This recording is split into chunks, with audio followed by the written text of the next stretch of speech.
Francesca Building, 16, female. James Allison, 17 and male. Beverly Grayson, female, 52. I'm Harry, I'm 16 and I'm a male. Elliot, 17, male. Hannah Gurling, 13, female. Female, because I believe there's not many female protagonists in many films at the moment, and I think it would be a nice change.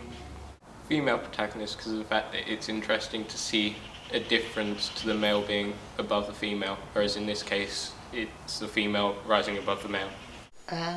Probably male. Male from a female perspective. Male are more interesting to look at. More attractive, I think if you ask a male, he would probably say female. A female one because they're more unusual.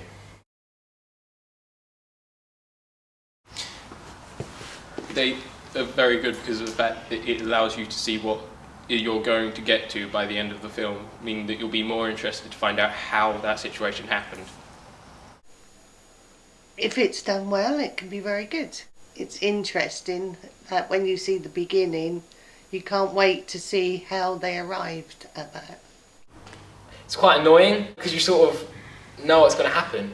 So if it's like tense, you know that person isn't going to be in danger or going to die because you already know they survived the situation from it.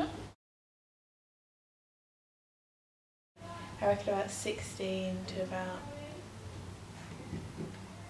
45. Depends how gory it is, because I would say maybe 16 to 25, 30 maybe, but it depends how much blood and language and things that are in it. For this film, I'd say anyone above the age of 15, as the story is quite deep and maybe hard for a child to understand. 15-year-olds, because it seems to be quite scary and violent. I think, I would say it's cliche, but I do think the mental illness thing is done quite a bit. But I think you've got a different twist on it. So I wouldn't say it's cliche. I don't think the plot's cliche, as I've never seen anything like this before. No, as I haven't seen hardly any films where a girl thinks she's being assaulted, but it's just her imagination.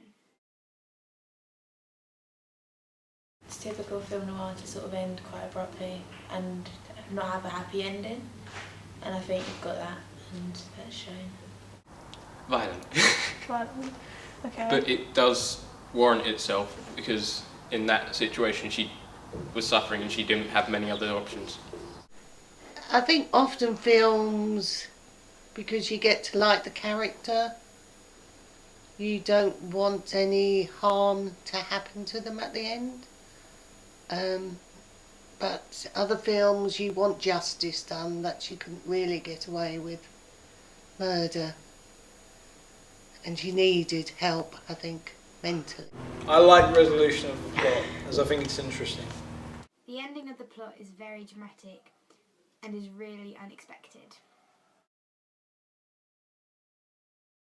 Yeah, because I think it's not how most films will probably show it is like the physically abusive, whereas you've got the more mental one, showing a less obvious side to the abuse, but obviously it's still clear what's going on.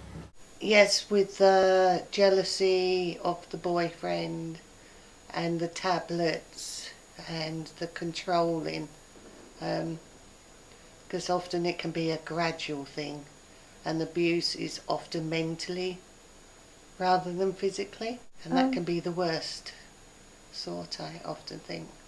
Yes, as it is shown in a more adult way.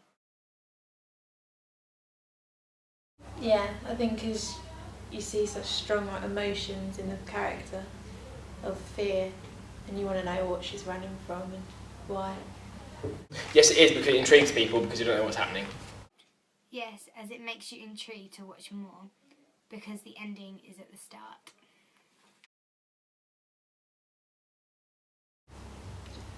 I think the one where she hides, because I like the thing that you can have like the tension building as the shadow approaches her, whereas the falling over and looking up looks a bit sudden. B, because it's more enigmatic. I prefer ending B, as I believe it's just a little more interesting than ending A. B, because it makes it all seem more realistic and is if you were there with her.